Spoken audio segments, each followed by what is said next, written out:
My name is Michael. I'm a 28-year-old company employee.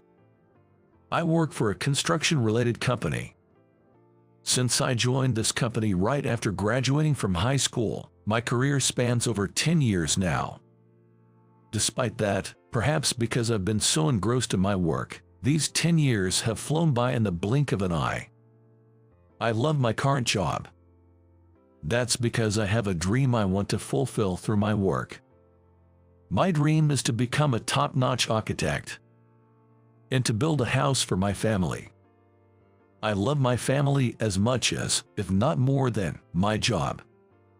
My family of 5, including my parents, younger brother, and younger sister, has always faced hardships together and supported each other.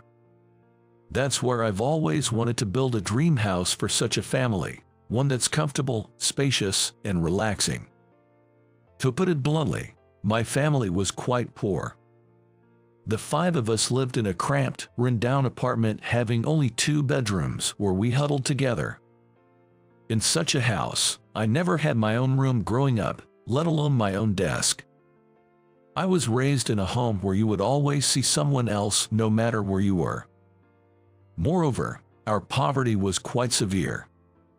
We never had our water cut off, but there were times when we couldn't pay the electricity bill, and it would be cut off, and the gas was often shut off as well.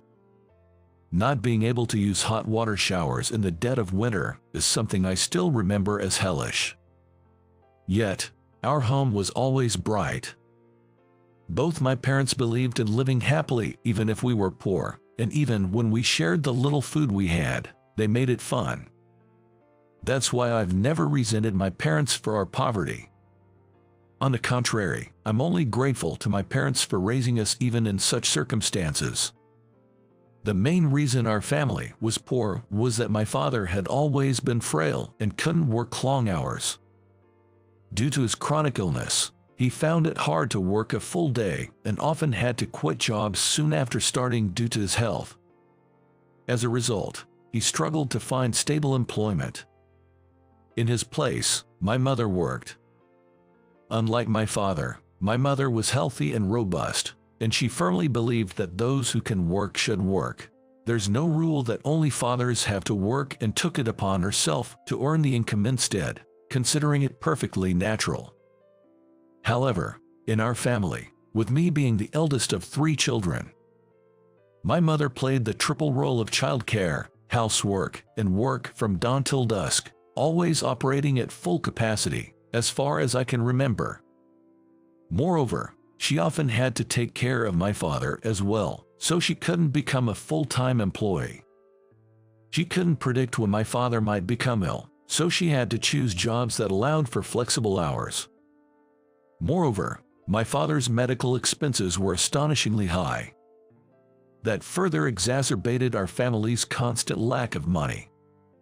Still, without a single complaint, my mother encouraged our family, while running between 3 part-time jobs, supporting the household, taking care of my father, and raising us. That's why we think we can never turn our backs on our mother in this lifetime. Thanks to her, despite being poor and having a sick father, I never felt dissatisfied with my family. The only thing I often wished for was a slightly larger house. If we had just one more room where Dad could rest properly, he might be able to rest his body more. After all, right now, he's sleeping right next to where everyone's eating, so he can't possibly sleep peacefully. I wish my sister had a room where she could concentrate on her studies. She loves books so much. I want to give her the chance to study more. Always thinking this way, I happened to learn about the profession of an architect one day by chance. And it wouldn't be an exaggeration to say that moment changed my life. It was while I was waiting for a friend in the high school library, flipping through a book that caught my eye by chance. I picked up that book purely by coincidence. The title was something like The Work of Architects, a sort of photo collection of houses built by famous architects around the world. Having hardly ever visited other people's homes and knowing only my own, it's needless to say that the content was a shock to me. "What is this?" The entrance hall alone is as big as my entire house. 2 wash basins, that's unheard of. The closet is practically a room in its own right. Every page unfolded a world I had never seen before. With each page I turned, I was amazed anew. Layouts, furnishings, and numerous rooms I had never seen before kept appearing one after another. And there were interviews with the architects who designed those homes. I designed a home where everyone can live happily.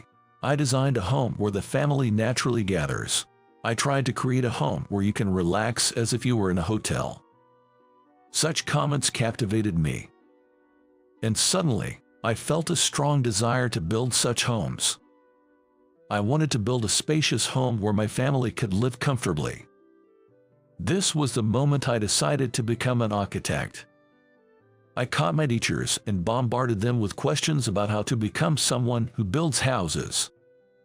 Mr. Parker, I want to be someone who builds big houses. How can I become one? I had been rather laid back until then, so I think Mr. Parker was quite surprised when I suddenly started talking about my future dreams. Yet, he kindly listened to my questions.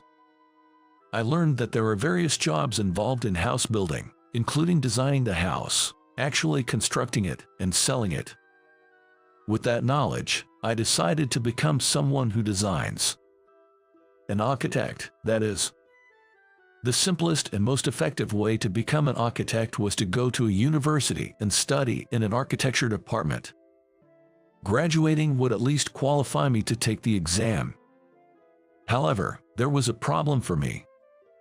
I couldn't afford to go to university in the first place. My family's finances were always in a state of emergency, especially dire at the time. My father's illness had worsened, and we were receiving astronomical medical bills every month due to his continuous hospitalizations. Even attending a public high school was a stretch for us, something I fully understood. And I had a younger sister and a brother. My sister was quiet but good at studying, and I hoped to send her to university if possible.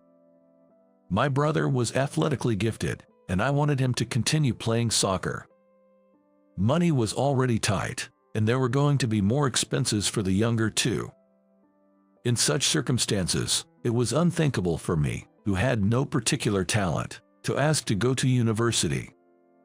So I decided to get a job immediately after graduating high school. But my mother knew I had been secretly looking at architecture magazines and seemed to have a sense of what I wanted to do. "Michael, don't you really want to go to university?" I can still take on more part-time jobs. You'll need to take out student loans too, but if you want to go to university, you can." She even said things like that. But I shook my head to my mother's words. "It's okay. I can definitely achieve what I want to do while working." My mother suggested university several more times, but I steadfastly refused each time. I joined a mid-tier general contractor company. Originally, the company didn't hire high school graduates as new employees, but Mr. Parker from my high school, who knew about my dream, went out of his way to visit the company and ask them to hire me. It's not a big deal to go and ask for a favor if you have finally found your dream, Mr. Parker said with a smile, then added seriously, "You don't have to go to university to become an architect. Work at this company for the first 10 years.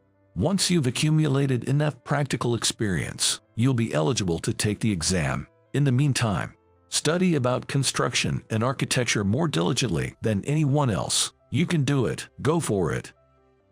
Even though Mr. Parker wasn't my homeroom teacher, he encouraged me like this.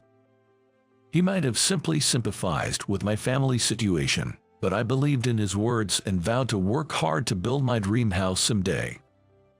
My first assignment was what you might call field work. All my colleagues who had graduated from university were assigned to the head office.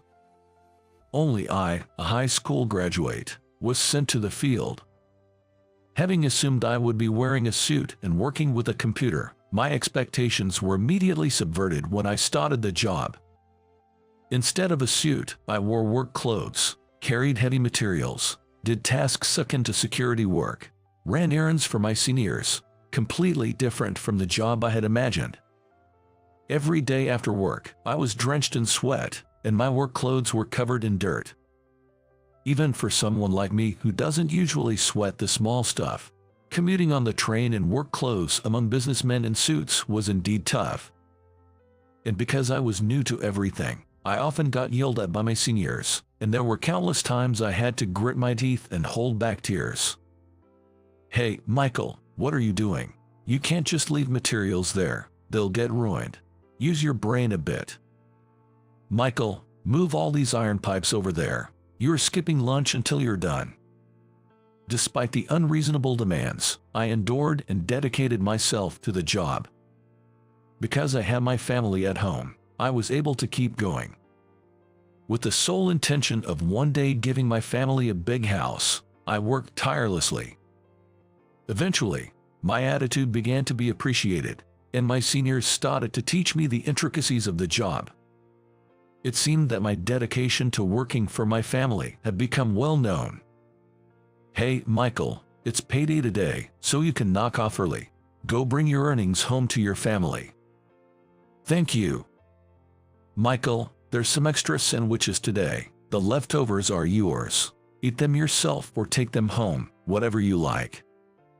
"Really? Thank you so much." They even started to show concern for me in such ways. Even though my earnings weren't enough to pull us out of poverty, my father's condition had stabilized somewhat, allowing my sister to aim for university and my brother to attend a high school known for its strong soccer team. Despite being constantly ragged on at the site every day, I was able to persevere thanks to great seniors, a loving family, and having a dream. After 3 solid years of learning the ropes on site, I was transferred to work at the head office. My colleagues on site celebrated my transfer as if it were their own achievement. Even when you start working in a suit, don't forget what you learned here. Architecture relies on the site to exist. Remember that design and sales are nothing without us. I understand. Thank you so much for everything. I was assigned to the sales department next, but on the first day, I felt completely out of place, like a fish out of water. I struggled with everything, from how to answer phones to greetings, especially the proper use of polite words. On site, to my seniors, a simple yep was enough to get by. But in an office job, nobody says yep. I was bewildered by the sudden shift from physical labor to almost exclusively sitting at a computer. Moreover, my colleagues were all university graduates, people who looked like they'd never do field work in their lives. Some already had their architect licenses, and I, without even the qualifications to take the exam, couldn't help feeling inferior. If only I could have gone to university. Though it was unavoidable, I felt the injustice of having to take the long way around and envied my university-educated colleagues, leading to some dark days. But with my heart set on realizing my dream, I persevered through gritted teeth. Then one day, as I was leaving for work in the morning, I found a letter in the mailbox. I usually didn't pay much attention to mail, but this one was sticking out halfway, so I picked it up out of curiosity. It was a letter from an unknown sender. Feeling suspicious, I opened the letter. It contained a strange message. "Dear Michael, the day your dream comes true is drawing near." I read the letter over and over, trying to understand its meaning. But no matter how much I thought about it, I couldn't figure out who sent it or what dream it referred to. Yet, that letter somehow planted a small seed of hope in my heart. From that day on, I looked forward to going to work. For some reason, the letter made me feel like I was truly making progress toward my dream. Without any concrete reason, but feeling this way, my feelings of inferiority naturally faded away. I even began to enjoy conversations with my coworkers. "Michael, something good happened recently. You seem to be in great spirits." "Well, I got this mysterious letter. it made me decide to really go for my dream. A mysterious letter. That sounds interesting. Maybe it's a sign that something amazing is about to happen. I hope so. I have no idea who sent it. I wish I had a clue. As I talked about the letter, the other person would often share his own dream in return. Talking about each other's dreams and hopes brought us closer together. I gradually began to enjoy talking about my dreams. Encouraged by the mysterious words of the letter, I felt compelled to take the necessary steps toward making my dreams come true. Until then, I had been too exhausted from work to do anything but sleep when I got home, but I started a new routine of working at the company during the day and studying late into the night to obtain my architect's license. My colleagues supported me in this endeavor. Michael, if there's anything you don't understand, feel free to ask me anything. Yeah, thanks. Actually, I wanted to ask about this page. Studying late into the night after work was sometimes tiring and made me sleepy. But the words in the letter gave me strength. And a few years later, I finally seemed to be qualified to take the exam. At that moment, I felt all my efforts were rewarded. Yes. My next goal was to pass the exam and get license of architect. Then I was assigned to the design department. Although there was a lot to learn from scratch again, I gradually began to be involved in design work. My colleagues were friendly and very kind. Most of them held an architect's license, making conversations with them enjoyable. Michael, you're aiming to get an architect license next, right? Yeah, now that it's come to this, I'm determined to get the architect license. I believe you can do it, Michael. We're all supporting you, so keep at it. I continued to study hard while working. Of course, it was for my family. My mother, who worked from morning till night even after turning 60, my father, who lived brightly despite his recurring illnesses, my sister, my brother, and there was one more family member for me. My wife, Jessica. I married Jessica not long after I was transferred to the design department. I had been dating Jessica since my days working on site, and she, with her cheerful and kind nature, had always supported me. Wearing a suit to work doesn't make you great. You, who work hard, are really cool. I couldn't afford to live alone and had always lived with my family, but Jessica understood my family situation and background. Not everyone can start working for their family right after high school graduation. Educational background doesn't matter. Michael, you're an amazing person. Jessica would come to our cramped apartment to fold laundry and willingly take care of my father when my mother couldn't leave her work. And when I'm qualified to take the exam, she said, "Congratulations. Next is that you pass the exam, right? I want to help you achieve that dream." And married me. How lucky I was to marry such a wonderful woman. As I savored this happiness, something even more surprising happened. The apartment Jessica found for us as our new home was right next to my parents' place. The apartment had become even more rundown over the years, so it seems we were able to rent it easily. We don't need to live extravagantly just because we're newlyweds. Plus, it's reassuring to have your family close by. Jessica quickly became close with my family, and my sister and brother became as fond of her as if she were their real sister. With a wonderful family and a fulfilling job, I was truly a blessed man. But I was not so fortunate with my boss. The head of the design department, Daniel, was particularly hard on me from the beginning. I remember when I was first assigned, he said in front of me, "What's HR thinking? Bringing in a high school graduate. He won't be of any use," making it clear he had it out for me. Daniel believed that academic credentials were everything and seemed to thoroughly look down on me for being a high school graduate. One day, Daniel was irritated about something that hadn't gone well. Noticing me, he approached with a smirk. "Michael, I hear you have experience on construction sites. Wouldn't that suit you better as a high school graduate?" Academic background is important for an architect. This job is simply beyond you. As I couldn't say a word, he suddenly seemed to have an idea. All right, let's give it a try. I'll add you to the design team for a new project. I'll give you a chance to improve your skills, so do your best. I thanked Daniel for his words, not realizing his face was twisted with malice. This project was a big one that even Daniel was involved in, essentially a make or break for the company. Excited to finally be involved in a project, I rushed home to tell Jessica all about it. I've finally been recognized as a full-fledged member.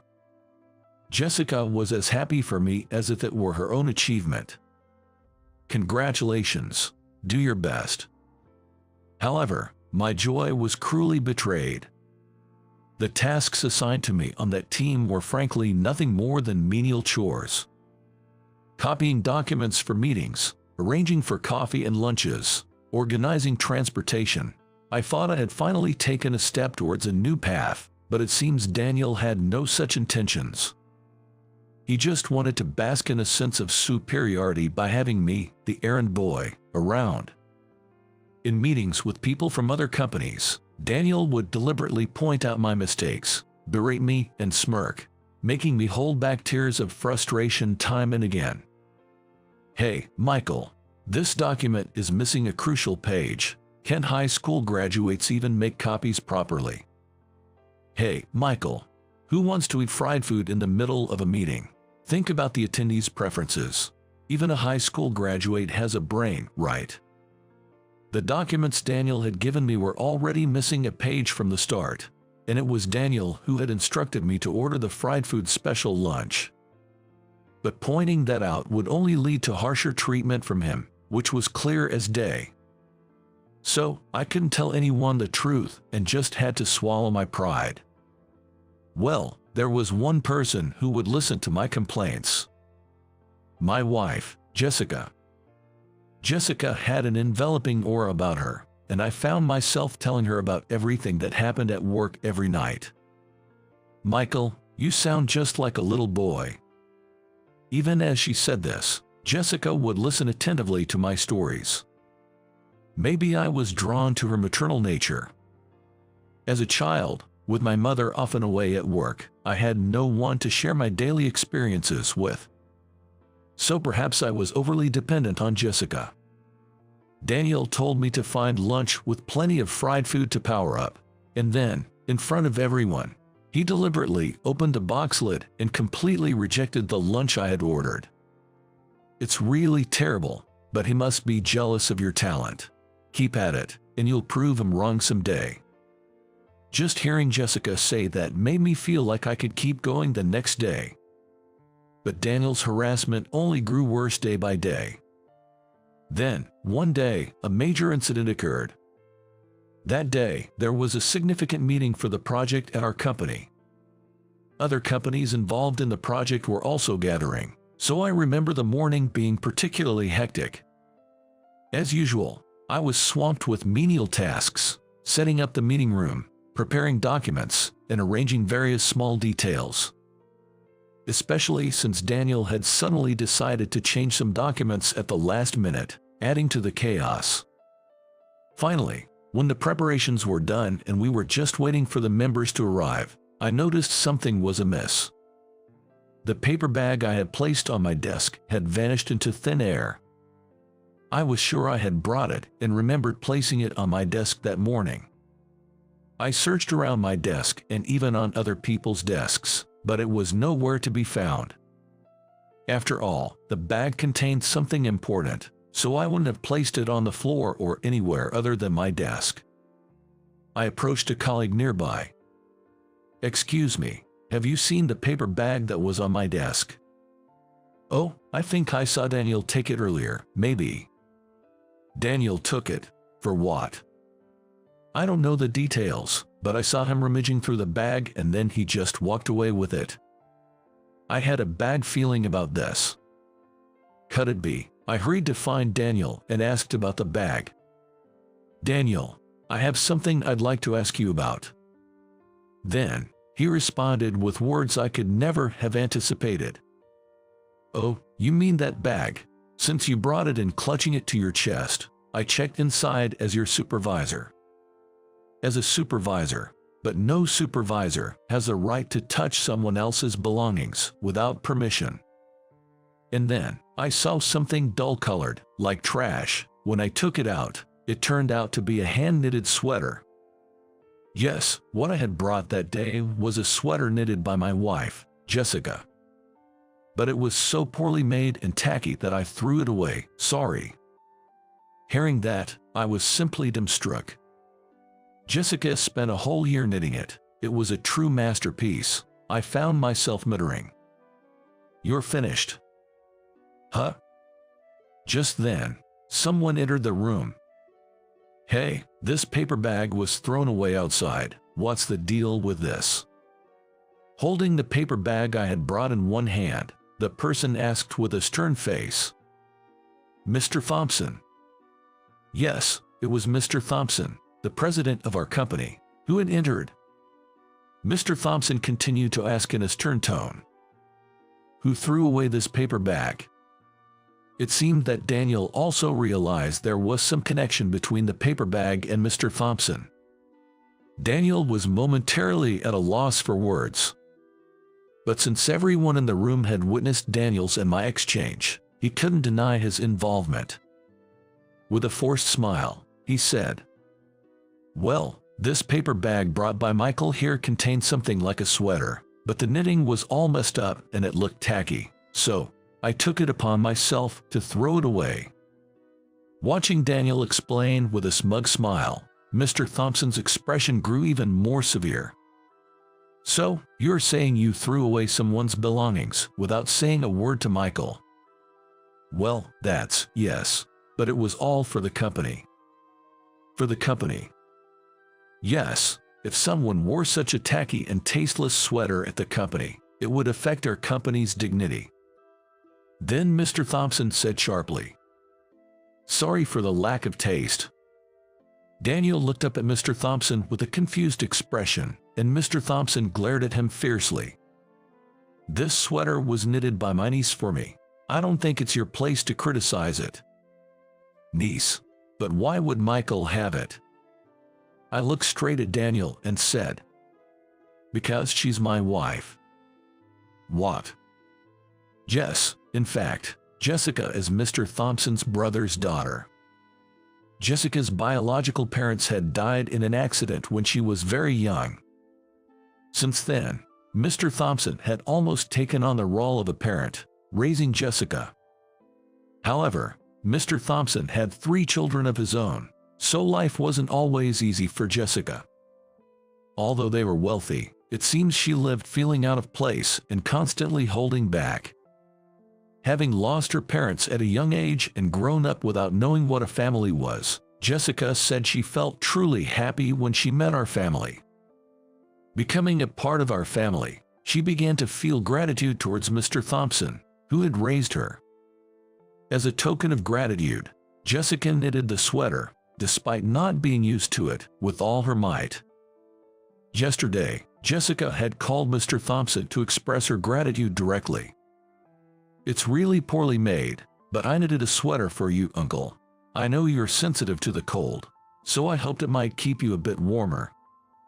I could hear Mr. Thompson's voice, choked with tears, thanking her repeatedly over the phone. Hearing Mr. Thompson's words, both Jessica and I were moved to tears. But now, that very sweater had been thrown away by Daniel. Mr. Thompson said, with as much anger in his voice as possible, "I'm not angry because it was a gift from my niece. I'm angry that someone in this company would stoop so low as to throw away someone else's belongings. You understand what this means, right?" And that would be. Mr. Thompson didn't say anything else but turned away from Daniel and faced me again. "I had intended to look out for you, but I didn't realize you were being treated so poorly. I'm sorry I didn't notice sooner." I stopped Mr. Thompson, who seemed about to apologize. "Please don't apologize, Mr. Thompson. I plan to prove Daniel wrong in my own way." Mr. Thompson looked surprised for a moment, probably having heard from Jessica that I was aiming to get an architect license. Then he smiled. Right. I've often heard about you within the company. The site supervisors have praised you as well, and I'm confident you'll do just fine. Mr. Thompson placed his hand on my shoulder, squeezing it reassuringly as he spoke. Then, turning back to Daniel with a stern expression, he declared, I'm disappointed at you. I'll give you my decision on this matter within a few days. Daniel was still in a daze. Yes. Throughout the project meeting that day, Daniel seemed utterly dispirited. Whenever he was asked a question, he would stutter, oh yes, well, causing nothing but frustration for the others. Meanwhile, I was able to provide clear answers to all questions posed. Even though I had only been assigned menial tasks for the project, I had secretly read through all the documents and researched any information I thought necessary. I knew the content better than anyone else.